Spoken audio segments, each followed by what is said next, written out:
Magn, það var verið að heiðra þig daginn, tónlistarskólinn á Akureyri eftir ævistarf hér á Akureyri.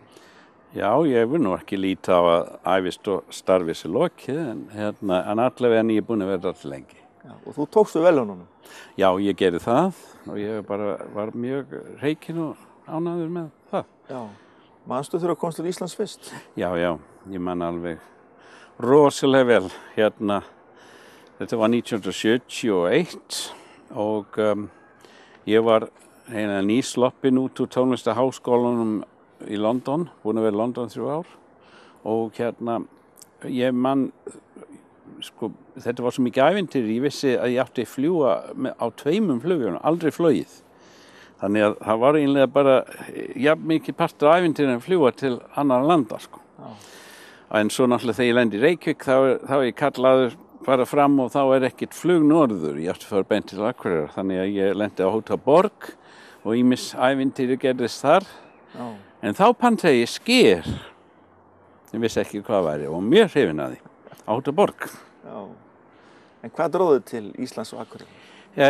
Mamma sagði alltaf, og pappa og mamma sögðu alltaf að ég myndi flytja frá Bretlandi, en þau held alltaf að ég færi til Ástralíu.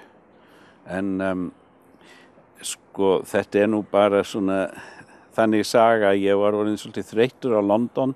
Þetta voru skrýtnir tíma og ég var að leita af eitthvað meira, vera ekki í stórborg og eitthvað ævintýralegt og svo kemur auglýsingakassa í tónlistarháskólanum og stelpa sem ég var nýhætt að vera með mér, benti mig á þessu auglýsingu. Sagði, er þetta ekki bara fínt fyrir þig? Já. Og ég skrifaði og beið í heilt sumar, vann á tóbaksverksmiðju á meðan. Og ætlaði að halda áfram í tónlistarháskóla ef ég fengi þetta starf. Svo bara seint á hausti þá fekk ég bara svarið og pakkaði niður og kom hingað. Þú kemur norður til að kenna á fiðlu og kenna söng og... Ekki söng, ég var fengið til að kenna á fiðlu. Það hafði verið austurískur kennari María Bæja Jötner, og gerði bók hana. Og hún hafi farið í einhverju fússi held ég. Og þá var ég ráðinn og þegar ég kem hingað þá held ég hafi verið með 11-12 fiðlunefndur.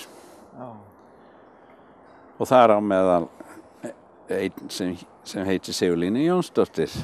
Það nú kona mín í dag. Já, þú kynnist konunni snemma og hvernig fjölskyldan? Þú átt 3 börn, ekki satt? Jú.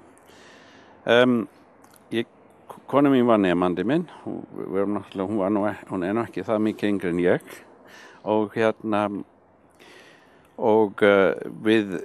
hún náttúrulega hætti fljótlega að vera nemandi minn eftir við fórum að vera saman, ég held að svona gangi nú oftast ekki mjög vel.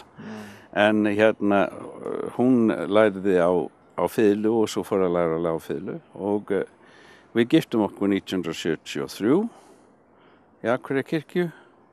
Og svo var elsta dóttir okkar fædd 75. Og fólki fannst þetta vera náttúrulega svona skrítin röð, sko. Því að það var eiginlega venjan hér að eiga börnin fyrst og gifta sig svo. Já. Sem ég þekkti ekki nú í Bretlandi. Og svo eigum við 2 aðra dætur, svona þokkalega langt á milli þeirra og þessar 2 yngri eru það alla dætur í heilbrigðisgeiranum. Ég held að við segjum alltaf að þær hafa heyrt svona ýmislegt heima hvað var erfitt að vera músikant, þannig að þær hafa ákveðið að fara ekki þessa leið. En það læruðu allar á hljóðfæri. En þessar 2 yngri syngja saman duett sem heitir Systir, Systir og ég sem lög fyrir elstu dóttirin lækni hér á Akureyri. En á leiðin til Noregs í 1 ár og miðdóttirin hjúkrunarfræðingur og í doktorsnámi og yngsta er sjúkraþjálfari. En þú hefur nú gert fleiri en að kenna, þú ert sjálfur að syngja, geturðu nefnt mér svona helstu hlutverk? Já, hlutverk, ég í raun og veru kom svolítið seint inn í óperusöng, ég var að syngja kirkjusöng í London og með alltaf skrýtna rödd, ég söng kontratenor eins og Sverrir Guðjóns og það var náttúrulega ekkert fyrir mann að gera í þessu en ég hafði aldrei lært neitt söng og svo gerði ég nú skrýtin hluti, ég fór til London og tók próf í söng án þess að hafa farið í söngtíma og náði því. En svo smá saman þá var Róa Kvam að byrja með passíkórnum og passíkórin og hérna það kom ýmislegt, það var mikið starfsemi kringum passíkórin á þessum tíma og ég fór að syngja meira.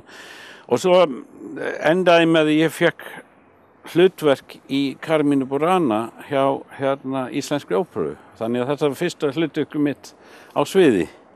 Svo þegar ég var búinn að ég fór til Ameríku að læra svona Suzuki-fiðlu og vorum búin að fara í söngtíma þar og fara að læra ákveðin svona óperuaríur.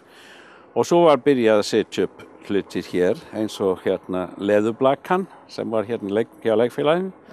Þar lék ég fangelsisstjóra, mjög eftirminnilegt, mjög skemmtilegt og svo hefur verið hérna Alexandra hérna sem var hér fyrir norðan, við settum upp 2 óperu eða söngleiki saman. Hérna einn hét Síminn sem var inn í leikhúsið sem ég lék á móti henni og svo Óperudraugur sem nú söngleikur, Phantom of the Opera og þá var ég Phantomið. Og svo hef ég leikið þarna á vegum skólans og hérna hér og þar en ekki fleiri óperuhlutverka þegar það hefur ekki verið ópera. Nei. Nefndi Suzuki, þú innleiðir Suzuki á Íslandi eða ekki? Jú, ég gerði það. Ég var náttúrulega með þessa 11-12 nemendur og vildi byggja þetta upp hérna og byrjaði svona eitthvað að reyna að æfa mig á selló og víólu og komið strengjarsveit en svo var ég svolítið heitlað þessu Suzuki hugmynd, keypti bækurnar og fór að leika mig að því að svona kenna þessi lög án þess að vita hvað þetta sniðist allt saman. Svo fór ég á námskeið í Ameríku, stórt námskeið þar sem var að byrja að innleiða Suzuki þar.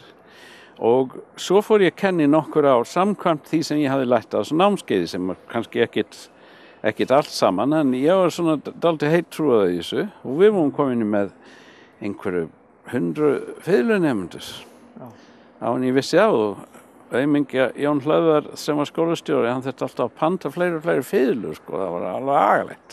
Bara vandamál. Ég var agaleg frökkur en svo bara hitti ég konu sem var að læra Suzuki út í Ameríku hjá mjög frægum kennara John Kendall og einhvern veginn út úr þessu verður að við förum fjölskyldan það var bara ég og konan eitt barn þá til Ameríku vorum í heilt ár og þá fékk ég þennan stimpil sem Suzuki kennari og kom svo aftur heim og þá var mjög mikið uppgangur í Suzuki og þá fór þetta breiðast út hér á Íslandi. Já, það má segja kannski Suzuki svo svolítið íhaldsamt í dag miðað við aðra kennslu